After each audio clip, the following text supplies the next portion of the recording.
दोस्तों, हर देश की रीढ़ की हड्डी होते हैं उसके गांव, क्योंकि शहरों में तो बड़ी बड़ी फैक्ट्रियां और उद्योग लगाए जाते हैं, कंपनियां खोली जाती हैं, नई नई चीजें वहां बनाई जाती हैं। लेकिन ये शहर पूरी तरह से गांव पर ही निर्भर होते हैं, क्योंकि गांव, खेत खलिहान ही एक ऐसी जगह है जहां इंसान अपनी सबसे जरूरी चीज उगा सकता है, और वह है अनाज यानी खाना। जिस तरह हमारे देश भारत का एक बड़ा हिस्सा आज भी खेती बाड़ी से जुड़ा है, गांव में रहना पसंद करता है, ठीक उसी तरह रूस की आबादी का एक बड़ा हिस्सा गांव में जीवन बिताता है। आज हम जानेंगे और देखेंगे रूस के कुछ बहुत ही सुंदर गांवों को, वहां के लोगों के जीवन को। रूस के गांव कैसे हैं, ये जानने से पहले आपसे एक रिक्वेस्ट है, वीडियो को एक लाइक करिए और चैनल को सब्सक्राइब करिए। आपके लिए तो यह 1 सेकंड का काम हो सकता है, पर इससे हमारी थोड़ी मदद हो जाती है। तो चलिए जानते हैं रूस के गांव के बारे में। यह है रूस का सुझदल गांव। इस गांव की स्थापना 8वीं सदी में की गई थी, जो शुरुआत में एक ग्रामीण क्षेत्र हुआ करता था। लेकिन 4 सदी बीतने के बाद, यानी कि 12वीं शताब्दी में यहाँ विकास होना शुरू हुआ। इसे एक राज्य की तरह देखा जाने लगा और यहाँ कई राजाओं ने फिर राज किया। इसीलिए इस गांव में आज भी कई मठ, मोनेस्ट्री और नर्सरी देखने को मिलती हैं। इस गांव से जुड़ी एक बेहद ही दिलचस्प कहानी है। जब 15वीं शताब्दी में यहाँ राजा इवान राज कर रहे थे, तो उनकी पत्नी थी मारिया, जो कि 20 साल की थी।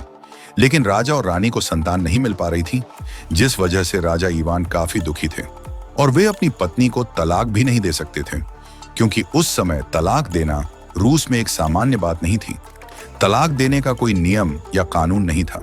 अब राजा इवान ने फैसला किया कि वे अपनी पत्नी को तलाक देंगे, जिसके लिए उन्होंने नए नियम और कानून बनाए। उस समय उन्होंने इस गांव सुझदल में एक ननरी बनवाई, जो कि महिलाओं का एक आश्रम था, और एक मोनेस्ट्री बनवाई, जो पुरुषों का आश्रम था। उन्होंने अपनी पत्नी को उस ननरी में भेज दिया और खुद उस मोनेस्ट्री में चले गए। कुछ साल बीतने के बाद दोनों अलग हो गए और फिर राजा ने दूसरी शादी की, एक ऐसी रानी से जिससे उन्हें न केवल संतान मिली, बल्कि उनकी सेना भी मजबूत हुई। आज भी यह मोनेस्ट्री और ननरी आप इस गांव सुझदल में देख सकते हैं। यह पूरा गांव 5.2 वर्ग किलोमीटर के क्षेत्र में फैला हुआ है, जिसमें लगभग 12,000 से लेकर 14,000 लोग रहते हैं। यहाँ के लोग अपना जीवन बहुत ही शांत तरीके से बिताते हैं। इन्हें ज्यादा दिखावा करना बिल्कुल भी पसंद नहीं। जब भी गांव में कोई काम करवाना होता है, या कोई समारोह होता है, या फिर किसी की शादी होती है, तो पूरा गांव एक साथ जमा होता है और जश्न मनाता है। ज्यादातर लोग खेती करते हैं, अनाज, सब्जियों और खास तौर पर फूलों की। इसके अलावा गांव के लोगों की बाहर से आने वाले टूरिस्टों से भी कमाई होती है, क्योंकि यह गांव कई ऐतिहासिक स्थलों के साथ प्रकृति की गोद में बसा हुआ है और अपने अंदर कई कहानियां समेटे हुए हैं। बारिश के मौसम को छोड़कर यहाँ टूरिस्ट आते ही रहते हैं। जब इस गांव में सर्दी का मौसम शुरू होता है, तो पूरा गांव सफेद बर्फ की चादर से ढक जाता है, जो देखने में और भी ज्यादा सुंदर लगता है। लेकिन इससे गांव के लोगों का जीवन थोड़ा प्रभावित होता है। ये है रूस का एक और बेहद ही सुंदर गांव, काबर्दिनो-बलाकारियन गांव। यह गांव रूस और जॉर्जिया देश के बॉर्डर पर बसा है। यह पूरा इलाका शियस के पहाड़ों और पर्वतों से घिरा हुआ है। यहाँ चारों तरफ पहाड़ देखने को मिलते हैं। बड़े बड़े घास के मैदान नजर आते हैं। इन्हीं मैदानों और पहाड़ों पर यहाँ घर बने हैं, जो एक दूसरे से थोड़ी थोड़ी दूरी पर हैं। यह गांव चारों तरफ से हरा भरा दिखाई देता है, खास तौर पर गर्मियों के मौसम में। गांव के लोग खेती बाड़ी तो करते ही हैं, साथ में यहाँ के जीवन का मुख्य आय का स्रोत पशुपालन से होता है। पहाड़ों पर खेती करना मैदान की तुलना में मुश्किल होता है, इसीलिए पशुपालन को यहाँ ज्यादा बड़े पैमाने पर किया जाता है। गांव के लोग बड़ी संख्या में घास उगाते हैं। यहाँ हर एक किसान के पास 10 से ज्यादा गाय होती हैं। इसके अलावा वे भेड़ें रखते हैं और मुर्गियां भी पालते हैं। क्योंकि रूस दुनिया का सबसे बड़ा देश है, जिसके बॉर्डर कई देशों से लगते हैं और ऐसी जगह पर आबादी ज्यादा नहीं है, तो जो लोग इस गांव में रहते हैं, उनके पास जगह की कोई कमी नहीं। इनके पास बड़े बड़े खेत हैं, घर हैं और पशुपालन करने के लिए बड़ी जमीन भी है। सुबह होते ही गांव के लोग अपने पशुओं को, गायों को और भेड़ों को घास के मैदानों में ले जाकर छोड़ देते हैं, ताकि पशु हरी घास, पत्तियां और पौष्टिक खाना खा सकें, जिससे वे स्वस्थ रहें और ज्यादा से ज्यादा दूध दें। इन्हीं खेतों में इन्होंने चारा रखने के लिए झोपड़ियां भी बनाई हुई हैं। यहीं से लोग घास काटते हैं और सुखाते हैं और फिर इन झोपड़ियों में रख देते हैं। इनके पशु बिल्कुल स्वस्थ नजर आते हैं, जो अच्छी मात्रा में दूध देते हैं और इन्हीं के दूध को ये अपने लिए भी इस्तेमाल करते हैं, बाहर बेचते हैं और फिर पनीर, चीज, मक्खन, घी बनाकर दूसरे शहरों में बेचने जाते हैं। पशुपालन इस गांव की आय का एक मुख्य स्रोत है। ये गांव प्राकृतिक रूप से तो बहुत सुंदर है ही, साथ में यहाँ आपको झरने भी देखने को मिलते हैं, झीलें नजर आती हैं और प्रकृति की शांति का एक अलग अनुभव होता है।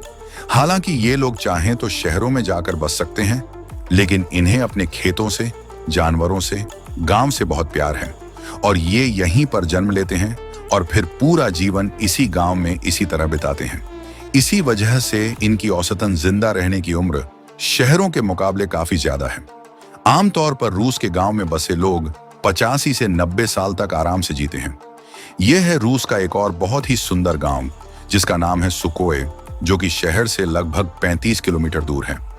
इस गांव के किनारे एक नदी बहती है जिसका नाम है ऑक्टन। यहाँ की प्राकृतिक सुंदरता देखने लायक है। इस गांव में 18वीं और 19वीं शताब्दी की लगभग 50 से भी ज्यादा ऐतिहासिक इमारतें देखने को मिलती हैं, जो अभी भी अच्छी हालत में हैं। इन इमारतों में कई इमारतें किसानों से जुड़ी हैं, जैसे उनके घर और टैवर्न। ये गांव इतना सुंदर है कि हर साल इसे देखने 300 टूरिस्ट यहाँ आते हैं, जिसमें लोकल रशियन तो होते ही हैं, साथ में विदेशी सैलानी भी। गांव में काफी सारे म्यूजियम हैं, एक रेस्टोरेंट म्यूजियम भी है, सिनेमा है और कंसर्ट हॉल भी है। ये है रूस के कुछ सबसे ठंडे इलाकों में बसे एक गांव का नजारा, जो कि कुजबास क्षेत्र में आता है। क्योंकि यह इलाका रूस के साइबेरिया प्रांत में है, तो यहाँ साल के ज्यादातर दिनों में बर्फबारी ही होती रहती है। यहाँ का तापमान माइनस में रहता है। सर्दियों के मौसम में इस क्षेत्र में बर्फीले तूफान आते हैं, तेज हवाएं चलती हैं, जिससे जीवन और ज्यादा मुश्किल हो जाता है।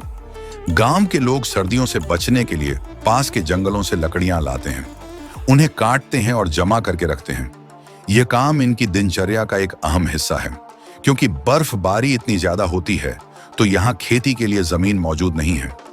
इन्हें अपने खाने पीने का इंतजाम गांव के तालाब और नदियों से करना पड़ता है, लेकिन वे भी इतनी ठंड के कारण जम जाते हैं। मछली पकड़ने के लिए पहले ये तालाब में एक मशीन की मदद से बर्फ में छेद करते हैं और फिर उसमें मछली पकड़ने का जाल डालते हैं। ये एक मुश्किल काम है, जिसमें कभी कभी बहुत ज्यादा समय लगता है, लेकिन इन्हें यह करना ही पड़ता है क्योंकि इनके पास ज्यादा संसाधन नहीं है। इस गांव के पास एक नदी बहती है जिसका नाम है वल्गा नदी। इस नदी को ये लोग काफी पवित्र मानते हैं और इस नदी में इतने ठंडे पानी में नहाते हैं, डुबकी लगाते हैं। ये यहाँ की एक परंपरा का हिस्सा है। जिस तरह हमारे देश में भी नदियों में डुबकी लगाने की संस्कृति है, ठीक उसी तरह रूस में भी होता है। गांव के लगभग सभी लोग इस नदी में जनवरी के महीने में डुबकी लगाने जरूर आते हैं।